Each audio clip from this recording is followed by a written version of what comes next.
اعوذ باللہ من الشیطان الرجیم بسم اللہ الرحمن الرحیم الصلاۃ والسلام علیک یا رسول اللہ وعلی آلک واصحابک یا حبیب اللہ صلی اللہ علی محمد صلی اللہ علیہ وآلہ وسلم۔ السلام علیکم۔ درود شریف کا ہر صیغہ ہی خوبصورت ہے۔ درود شریف کا ہر صیغہ ہی نور سے بھرا ہوا ہے اور ہر صیغے کے اپنے اثرات اور اپنے فوائد ہیں۔ حضور صلی اللہ علیہ وآلہ وسلم کی قربت کا ذریعہ بھی درود ہے۔ کون سا مومن ہوگا، کون سا مسلمان ہوگا جس کو حضور صلی اللہ علیہ وآلہ وسلم کے دیدار کا شوق نہ ہو۔ کثرت کے ساتھ درود شریف پڑھیں۔ کثرت کے ساتھ درود شریف پڑھنے کی برکت یہ ہے کہ حضور صلی اللہ علیہ وآلہ وسلم کا دیدار نصیب ہوتا ہے، حضور صلی اللہ علیہ وآلہ وسلم کی زیارت نصیب ہوتی ہے۔ تو اور کیا چاہیے انسان کو؟ جو میرے اوپر ایک مرتبہ درود پڑھتا ہے، اللہ تعالیٰ اس کے اوپر 10 رحمتوں کے دروازے کھول دیتا ہے۔ حدیث میں آیا ہے جو ایک مرتبہ میرے اوپر درود بھیجے گا، اللہ تعالیٰ اس کے 10 گناہ معاف کر دیتا ہے، 10 درجے بلند کرتا ہے اور 10 رحمتوں کا نزول فرماتا ہے۔ تو درود پڑھیں۔ درود پڑھنے سے انسان کا باطن صاف ہوتا ہے، اندر پاکیزگی نصیب ہوتی ہے، گناہ دھلتے ہیں، عیب دھلتے ہیں، پریشانیاں ختم ہوتی ہیں، مصیبتیں ختم ہو جاتی ہیں، ٹینشنیں پریشانیاں کچھ بھی نہیں رہتا، سب ختم ہو جاتا ہے۔ اور درود پرسکون بناتا ہے، انسان کو راحت بخشتا ہے۔ یہ وظیفہ سرور انگیز ہے، یہ وظیفہ نور سے بھرا ہوا ہے، یہ وظیفہ ماحول میں شگفتگی پیدا کرتا ہے۔ اگر درود شریف پڑھو گے تو تمہاری بہت ساری پریشانیاں ختم ہو جائیں گی، تمہارے دکھوں کا مداوع ہوگا، تم ریلیکس ہو جاؤ گے۔ درود پڑھنا یہ درود شریف کی برکات ہے۔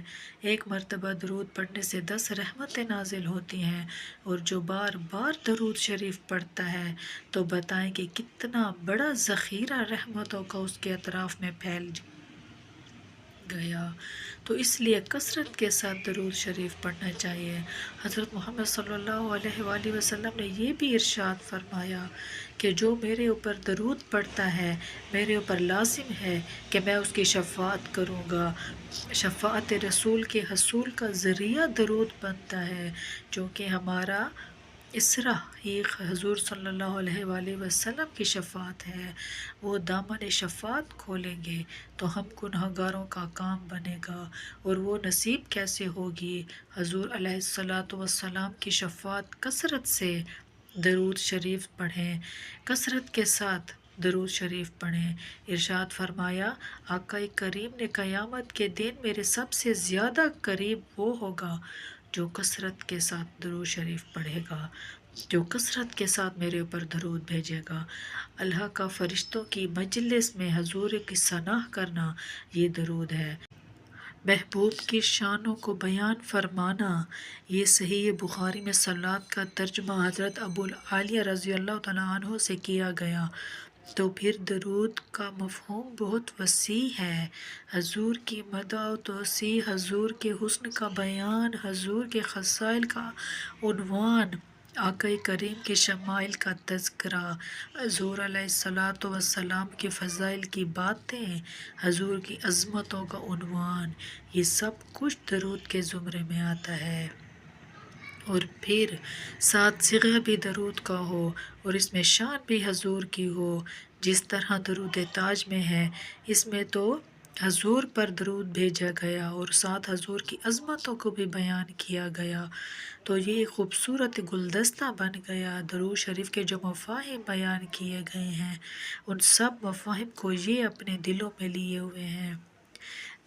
کثرت کے ساتھ حضور پاک صلی اللہ علیہ وآلہ وسلم پر درود پڑھنے کی تلقین فرمائی گئی ہے۔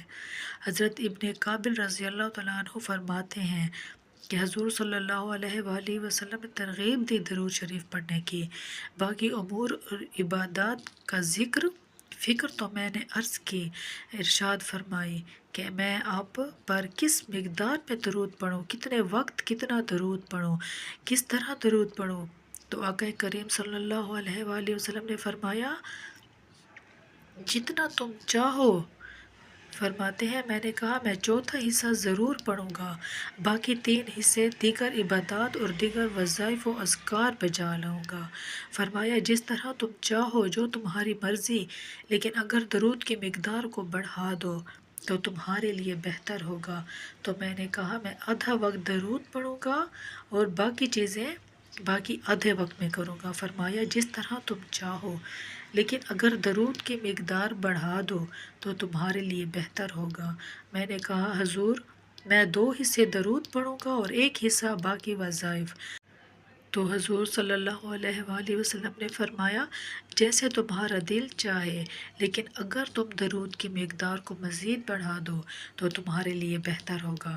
فرماتے ہیں میں نے کہا حضور میں پڑھوں گا ادھر سارا وقت میں آپ پہ ہی درود ہی پڑھتا رہوں گا۔ فرمایا پھر تمہارے سارے دکھ، تکلیف، اذیتیں، مصائب، پریشانیاں، رنجشیں، غم سب کچھ ختم ہو جائے گا، اس کے لیے درود کفایت فرمایا۔ پھر تمہارے سارے دکھ، اذیتیں، تکلیفیں اور تمہارے گناہوں کی مغفرت فرما دی جائے گی۔ تمہاری پریشانیاں، تمہاری حیثیتیں، تمہارے دکھ، تمہاری آزمائشیں سب کچھ ختم ہو جائے گا۔ ساری ٹینشنیں، تمہارے سارے معاملات، حیات کی بہتری، ساری پریشانیاں، دکھ، اذیتیں سب کچھ ختم ہو جائے گا۔ سب دردوں کا مداوع ہو جائے گا، سب دکھوں کا علاج ہو جائے گا، سب پریشانیوں کا حل ہوگا، سب مصیبتوں کا مداوع ہوگا، تمام حاجتیں پوری ہوں گی، تمام خواہشات پوری ہوں گی، تمام خواہشات تکمیل ہوگی، تمہاری دنیا سنور جائے گی، تمہاری آخرت سنور جائے گی، تمہارے پر رحمت نازل ہوگی، تمہیں دنیا اور آخرت میں کامیابیوں سے آراستہ کیا جائے گا۔ تو تمہارے لیے درود ہی کافی